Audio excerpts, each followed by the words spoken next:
Hello everyone, Argsy here. Welcome along to another video on Farming Simulator 25, taking a look at one of the new features, which is the floodable rice paddies. And of course, with rice being the new crop for Farming Simulator 25, we're going to have a look in the build menu in the construction tab, exactly what's needed to create your own rice paddy on your farm where they're not already provided. So let's dive on, have a look. So first things first, we need to find our way into the construction menu. Shift P on your keyboard is the shortcut. I'm going to go in through the vehicle store, which is P or whatever it might be on your console. You can come right down to the bottom here. You've actually got these options to get to the construction tab through there. So we're just going to bring that up and come into here.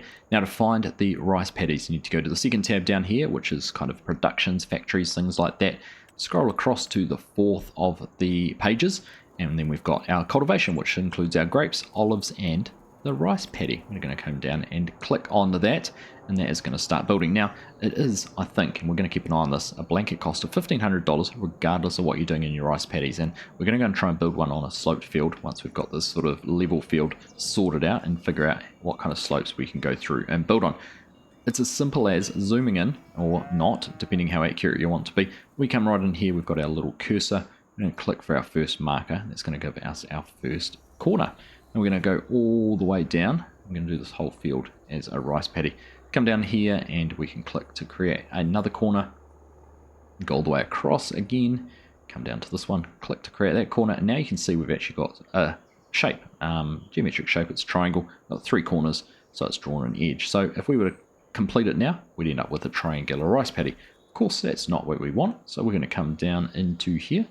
Find the last corner, and there we go. Now if you zoom out, you can find that we do have a nice green square all the way around the edge of the field. So if we click finish now, that would create our rice paddy.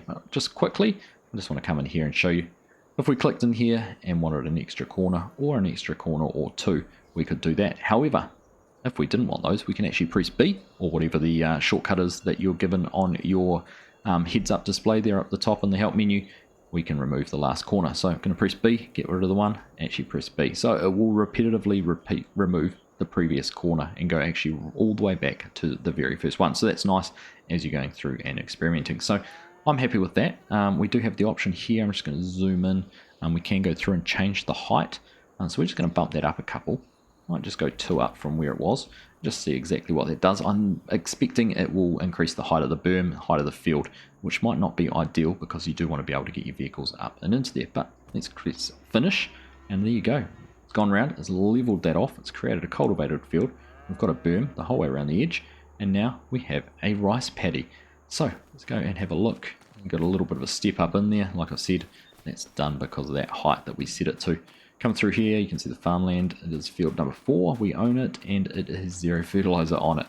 I'm just going to sprint over here, overshoot a little bit, and we've got our water pump. Now, I'm not 100% sure. We'll test it on the next one, but the water pump seems to appear on the very first line you drew. So we drew along this long edge of the field first, and that is where our water pump is. So the next time, we'll be mindful of where we draw the line for the first line for the paddy, and see if that is where the rice, where the pump appears.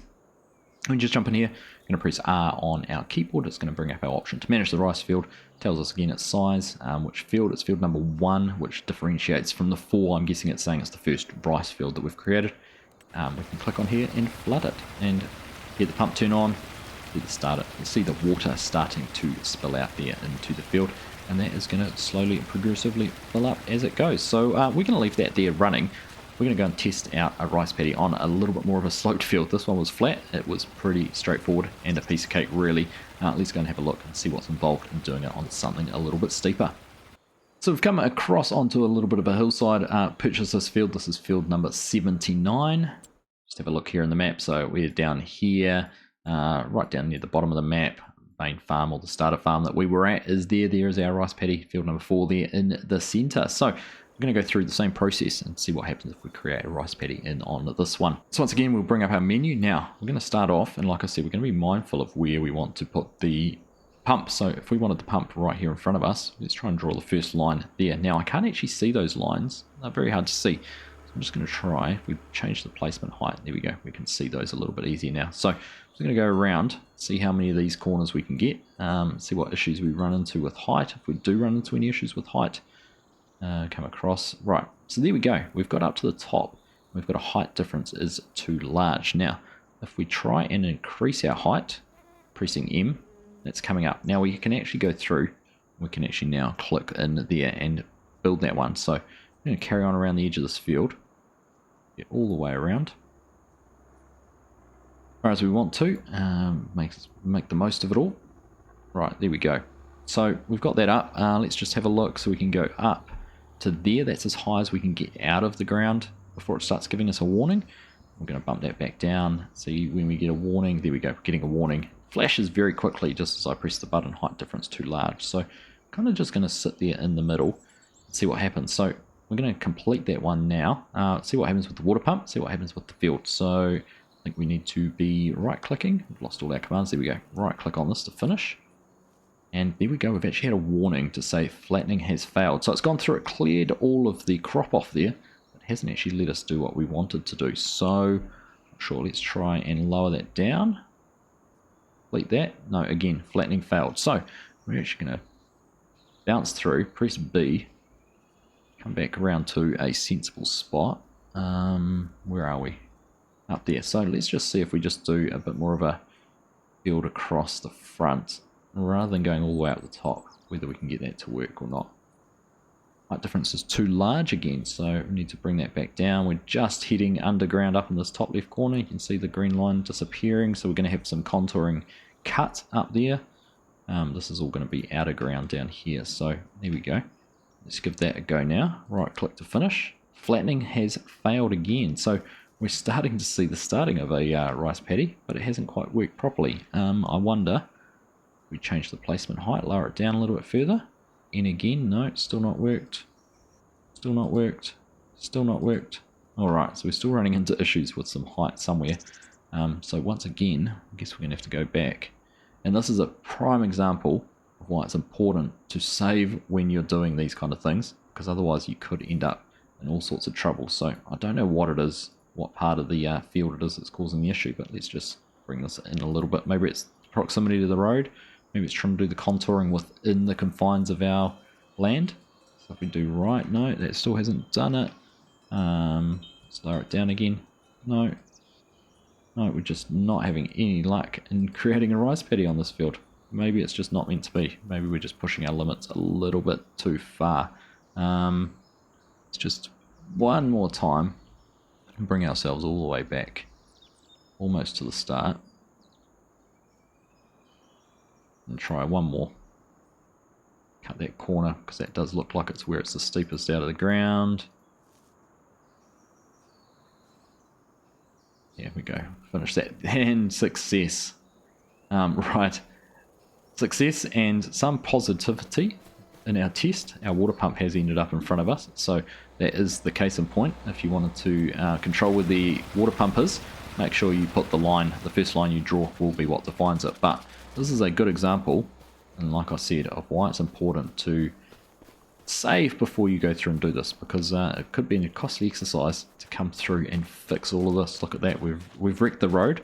There's a good example of the way the new roads are made as a painted texture rather than a 3D model. That's a rather good example of it, to be honest. But yeah, there we go. We made it work. It's not pretty. In fact, it's horrendously ugly. So just be careful and mindful of the size and scale of the fields that you do this in. So don't get too carried away on the side of the hills, or if you're going to do it on the side of the hills, you might want to terrace them maybe a little bit more than I have here. Right, well, with that done, let's go and check on the other field, see how it's going with its filling. Well, we're starting to get some water in there. You can see it's starting to appear in some of these holes, some of the hollows across the field. This was an interesting image that was shared in the ground deformation blog recently, where you saw the water across the rice paddy and across the rice field as it was filling up. So let's just pop in here and have a look how full we are. We're only 10% full, so still a way to go there. It does take quite some time for these to fill up, but yeah, nice to see it is all working. So I think that pretty much covers everything there is to look at for customizing and building your own rice paddies in Farming Simulator 25.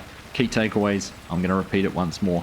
Save before you create your rice paddy, or you could end up with a horrendous mess like I did on the side of the hill. Place your first line down, and that will define where your water pump goes. So for example, on this, I may have wanted the water pump right across the end there, so I didn't have to go as far as I have here to get to it. Just a bit more convenient, but otherwise, yeah, really easy to do. Mindful of your height as well. Don't lift it too far to the ground if you don't have to. But yeah, those are the main things. I hope you found that useful. Customizable rice paddies look like they could be a lot of fun, as does the equipment you get to use. So I'm looking forward to venturing a little bit further into some of that as we get further and further into Farming Simulator 25. But hope you found that useful. Thank you all very much for watching, and I'll catch you in the next one.